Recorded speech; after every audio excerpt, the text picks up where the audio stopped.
Hello, আসসালামু আলাইকুম guys. আপনারা সবাই কেমন আছেন?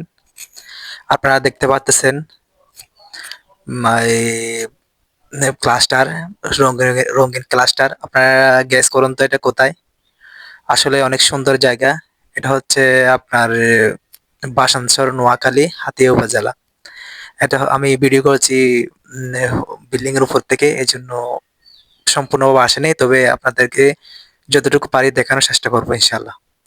আপনারা দেখেন পাশে নদী, এই লাগতেছে ওই পাশে আছে বঙ্গোপসাগর, এদিকে ক্লাস্টার। আসলে ক্লাস্টার গুলো দেখুন কেউ থাকে না, মানে এগুলো মানে রোহিঙ্গাদের জন্য করা হয়েছিল, কিন্তু এরা থাকে না, এই জন্য এগুলো খালি আছে। কিন্তু ওই দেখেন ওই একটা শেলটা দেখা যাচ্ছে আপনার, পাঁচতলা ভবন, ওইটাতে কিছু পুলিশ সদস্য থাকে।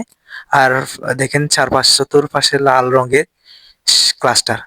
আসলে খুব সুন্দর লাগে যখন ছাদে উঠি বিকেলে, অনেক সুন্দর লাগে। আপনাদেরকে দেখার জন্য আজকে ভিডিওটা করলাম। অনেকদিন দেখতেছি ভিডিও করব করব করে করা হয় না, কিন্তু এখন ভিডিওটা করলাম। আশা করি আপনাদের সবার ভালো লাগবে। আপনাদের দেখতে থাকুন, আসলে সম্পূর্ণ ভিডিও দেখুন, ইনশাল্লাহ সবার ভালো লাগবে। দেখেন সামনের রাস্তা, ওইখানে অনেক রোহিঙ্গা থাকে। এখানে বর্তমানে অনেক রোহিঙ্গা আছে, কিন্তু যতটুকু আছে ততটুকুর জন্য এগুলো করা হয়েছিল। কিন্তু এখানে এখানে থাকে না, কিন্তু আমরা যারা আছি তারা সবাই শেল্টার থাকে। শেল্টার বলতে ওই বিল্ডিং গুলোতে আর কি।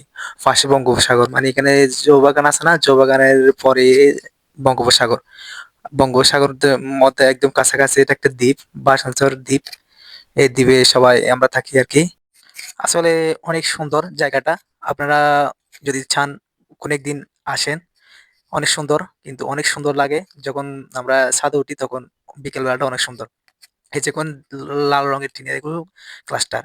ক্লাস্টার মধ্যে আপাতত কেউ থাকে না, তবে এখন পরিত্যক্ত হিসেবে আছে। ওই আপনার আমরা তো আসি বিল্ডিং এর মধ্যে। কারণ অনেক সুন্দর লাগে যখন রাতে আড্ডা দিতে উঠি, অনেক সুন্দর লাগে, অনেক ভালো। আলহামদুলিল্লাহ, অনেক ভালো একটা জায়গায় আছি। আপনারা দোয়া করবেন। আপনাদের জন্য নতুন নিত্য নতুন সুন্দর ভিডিও দিতে পারি। এজন্য আপনারা সাপোর্ট করবেন, লাইক